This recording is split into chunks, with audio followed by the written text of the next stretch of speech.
And John Brooks agreed, wondering, what is it about you people? You seem unable to comprehend that Boris or his cabinet might make changes to any policy when they find the situation has altered dramatically.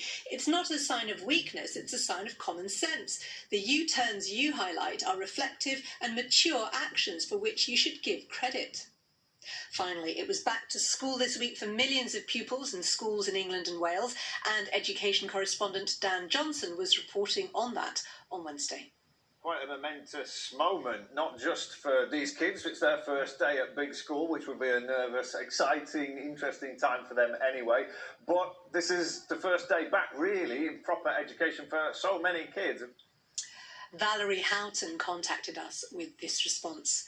Could I respectfully remind the reporter in the school this morning that the school staff are referring to students, and he says they are kids. Kids are baby goats. Students are pupils in school. I understand kid is an affectionate synonym for child, but this is an educational report.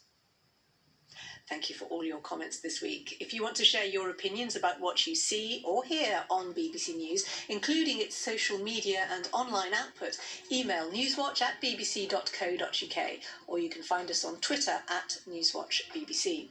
You can call us on 0370 010 6676 and do have a look at our website, bbc.co.uk/newswatch.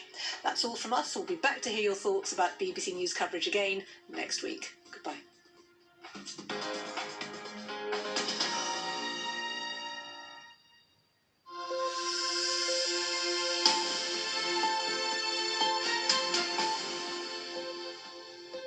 Hello, good morning. Welcome to Breakfast with Naga Munchetti and John Kay. Our headlines today.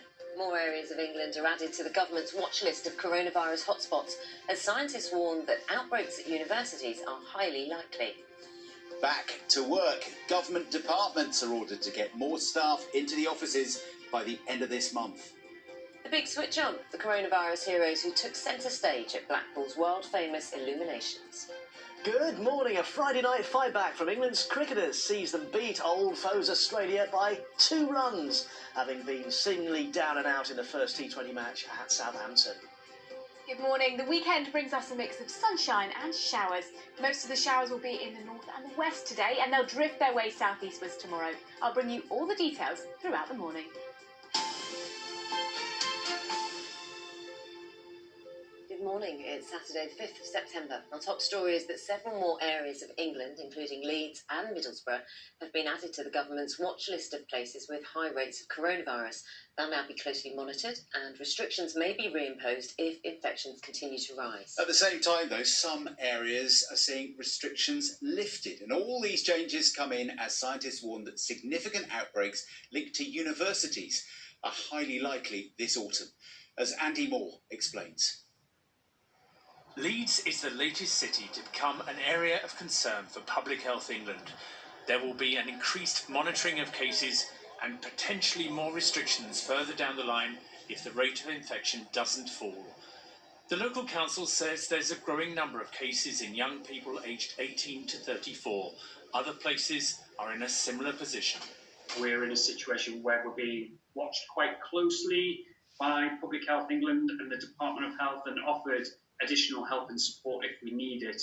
But at this point in time, we're yet to see those rates translate into additional hospital admissions or situations in care homes. The places added to Public Health England's watch list are Leeds, South Tyneside, Corby, Middlesbrough